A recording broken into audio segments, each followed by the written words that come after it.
On today's show, a trout opener that turns a pond called Courthouse Lake into a complete fishing frenzy. Hang on, the trout are jumping up the hole.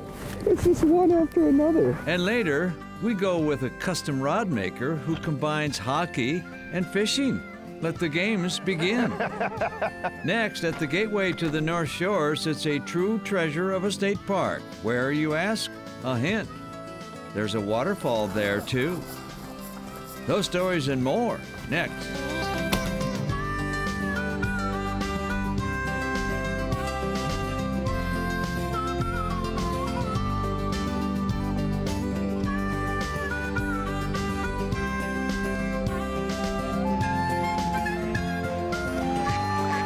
Minnesota Bound.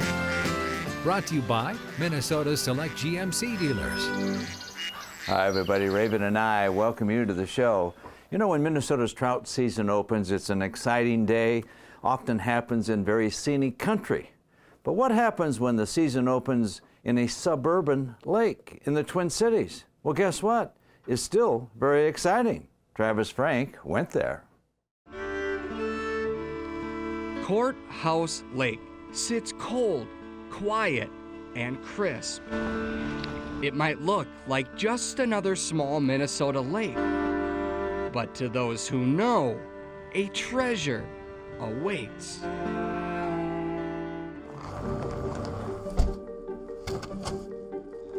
In darkness, anglers race.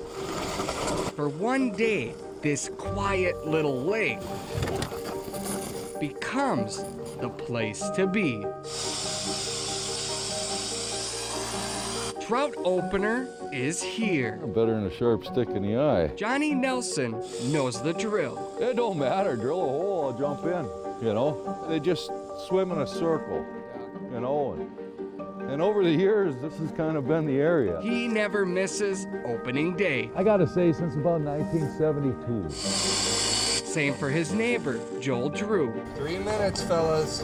Get your worms. Just load up your treble. You know, a worm on each hook, let them dangle. Fishing begins 1 hour before sunrise. Well, let's see what happens here. Isn't it peaceful out here today, fellas? It's like a wilderness setting. Got one there? Good. Now, Travis, they're not going to jerk this out of your hand. Your line's going to go sideways. Lessons come early and often. You got him? Oh, missed him. Just like the trout. Got him. Atta boy. I gotcha. Don't try to understand them. I do. Oh, man. Look at that. Johnny. There you got her. Oh, boy. Yeah, you ain't that big. He'll work. On the board.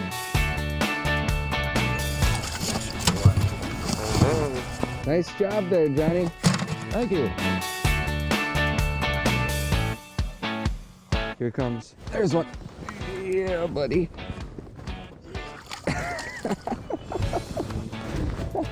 Oh, my goodness. That is beautiful. Oh, yep, there we go.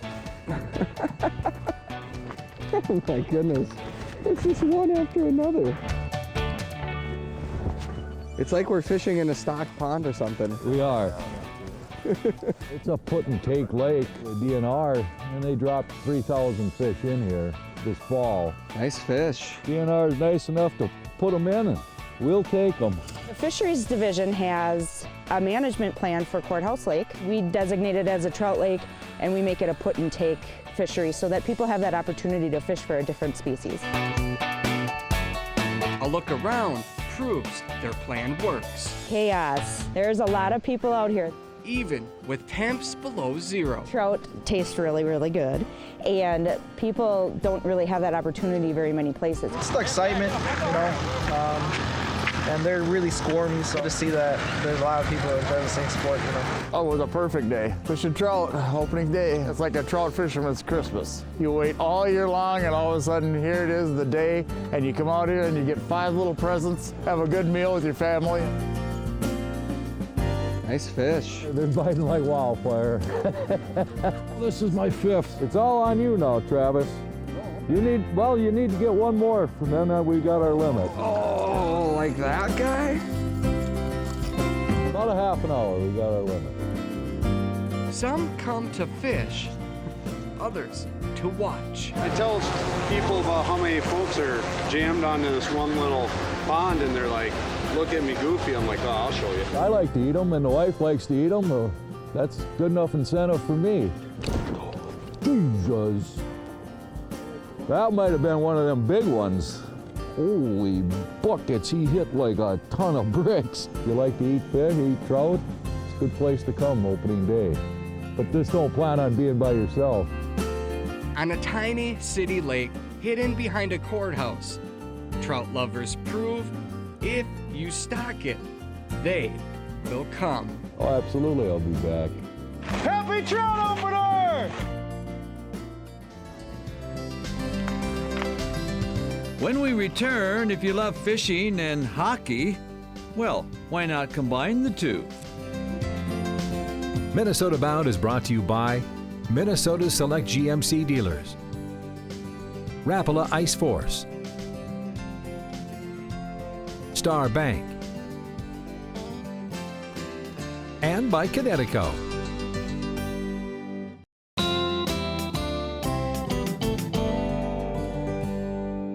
Coming up, a story about two sports in Minnesota. So what happens when our lakes freeze? Well, you can play hockey atop the ice, or you can drill a hole and go fishing. What happens when you combine the two? We went into a workshop to find out.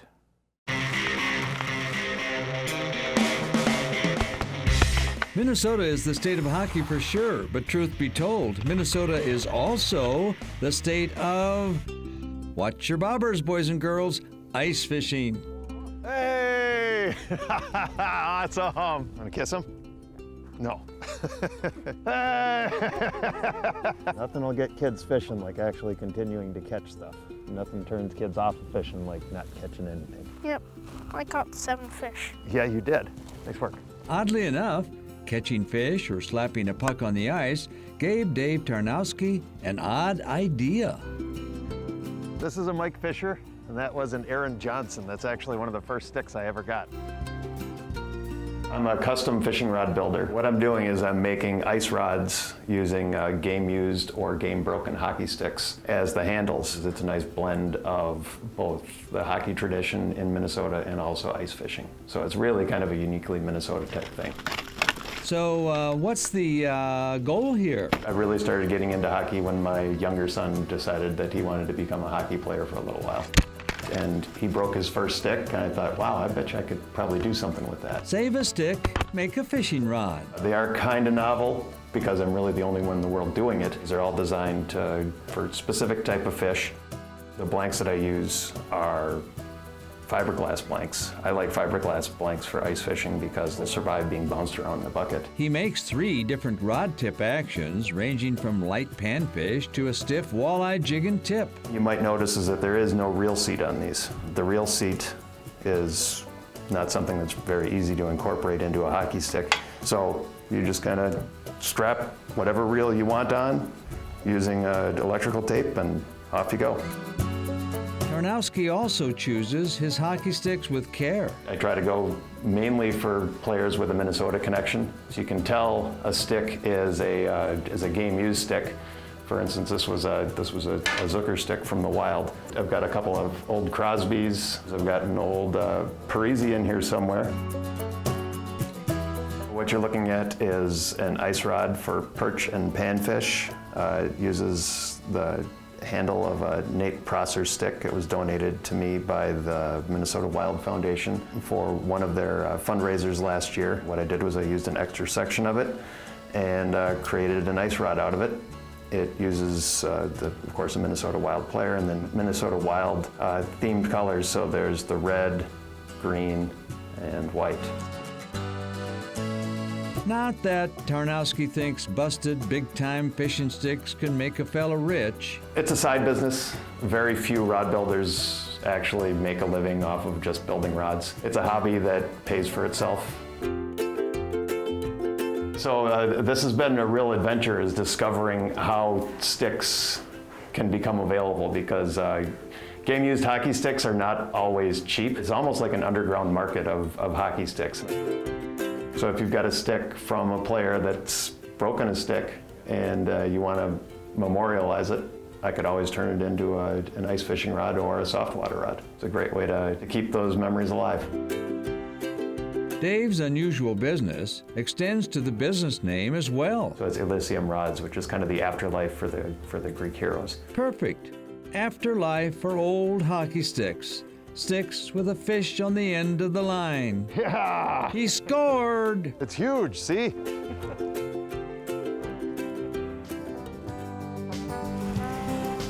Coming up, Minnesota has its share of state parks. We're going to a favorite along the Gooseberry River. Closed captioning is brought to you by Minnesota Rebath.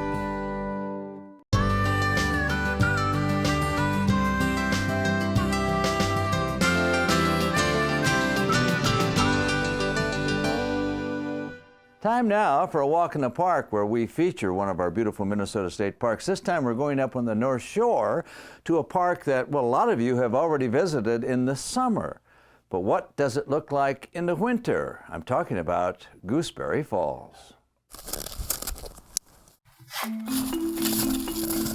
A lot of people come to Gooseberry in the winter because they can retreat away from things. You get into the woods and there's a silence that comes around you. You can just hear the crash of the wave. So it's actually a pretty unique place that's frozen in time. Gooseberry is located in northeast Minnesota, right along the shore of Lake Superior, located about an hour north of Duluth.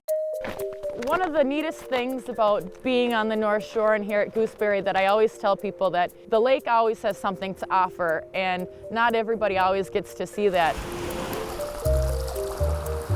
Where we are right now is an area called the Picnic Flow.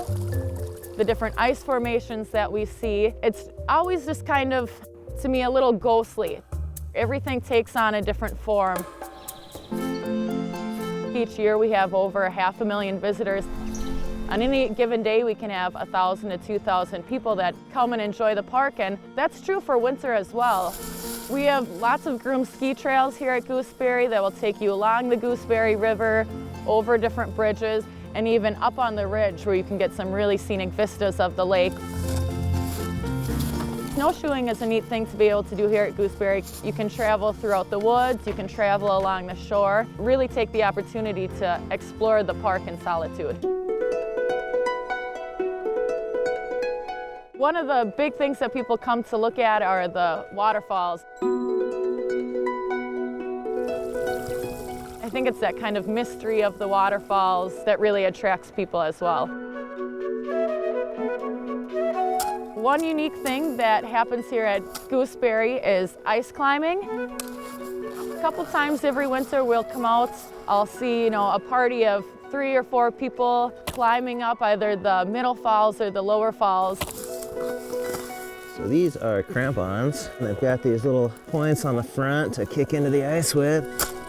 I've come out quite a few times. It's a really great place to come and climb. So we're at the top of the falls here, just above a nice looking little section of ice. So these are called ice screws, and they allow us to anchor into ice.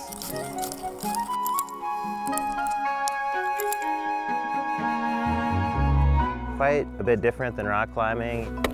It's always changing, so every time you come back, it's a little different. It affords new challenges. So the lower 4 falls are pretty close together. That'd be the upper, middle, and the 2 lower. But the 5th falls is about a mile up the river yet. This area where we are now is the 5th falls, so it's the highest falls that we have here at Gooseberry. Because 5th Falls is in a little deeper of a valley here, there's more water that kind of leaks through the rock. So when it's winter and we have dropping temperatures, we see more of these unique formations forming. If you're a Minnesotan, you've really learned how to embrace winter. You can choose to just stay inside and snuggle up and stay warm, or you can take the opportunity to come out and see the landscape, see what the Minnesota winter has to offer.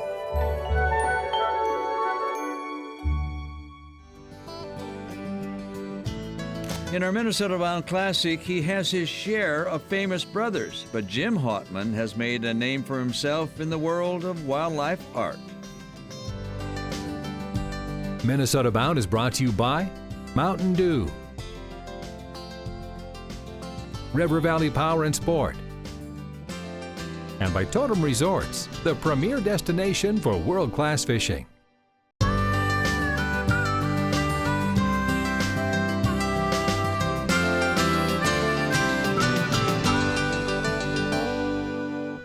Time now for our Minnesota Bound Classic. You know, Minnesota has lots of very famous wildlife artists.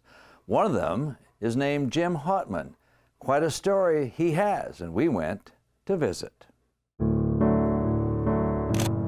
In the outdoor world of Jim Hartman, what he observes in the wild or sees with his old camera. I think I'm up to almost 60,000 photographs on that thing. May eventually inspire a lasting work of wildlife art, chances are award-winning. When I go to paint a painting, I don't paint anything from a specific photograph. It's more like I have a memory, and I go through thousands of photos just to find the little bits and pieces that kind of trigger my memory and remind me what the detail and the feel of what I'm trying to create. And nobody in the country creates wildlife on canvas any better than Jim Hartman. Here's a photograph of our camp. We have a wall tent. So I had this idea from this day when the storm rolled in and the wind picked up. Instead of having our tent there, I put what I wanted to see there, which was a big elk. If Jim Hartman makes painting look as easy as by the numbers, it's because it runs in the family. Jim's two brothers, Joe and Bob, also are full-time wildlife artists who've also won the prestigious federal duck stamp contest. Hey, we gotta stop here. This is the latest prize, the federal duck stamp. So that's a pair of white-fronted geese. I'm kind of thinking North Dakota, Saskatchewan on the scene. So that's number? That's number 4 for me.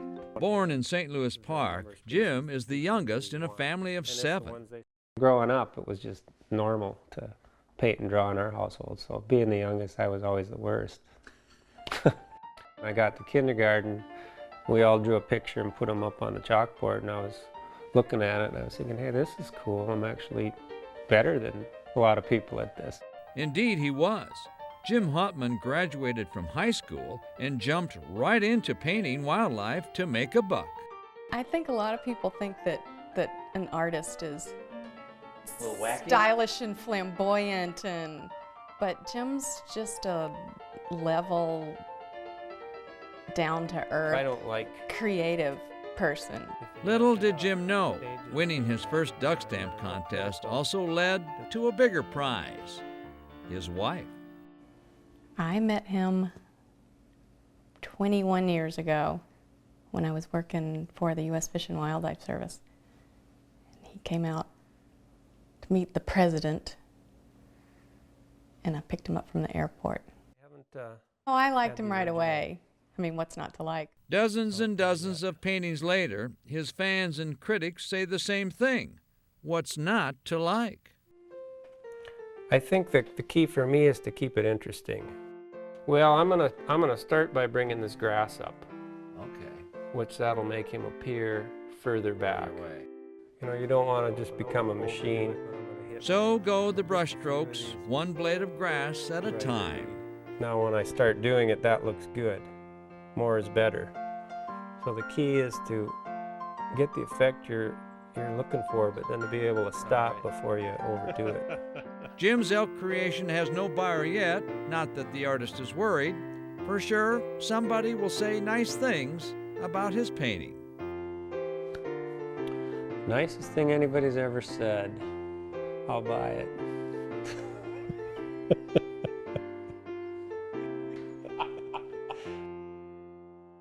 Can't tell you how many times I've watched Jim Hartman paint, and still amazes me how they do it. Well, that about does it for us. Remember to introduce a kid to the great outdoors. I'm Ron Schara, and of course, always the star of the show. Yeah, is Raven. Yeah. Transportation provided by Premier Transportation. Call 1-800-899-7433. To get more Minnesota Bound, including full episodes, go to mnbound.com. And to follow our latest adventures, like us on Facebook.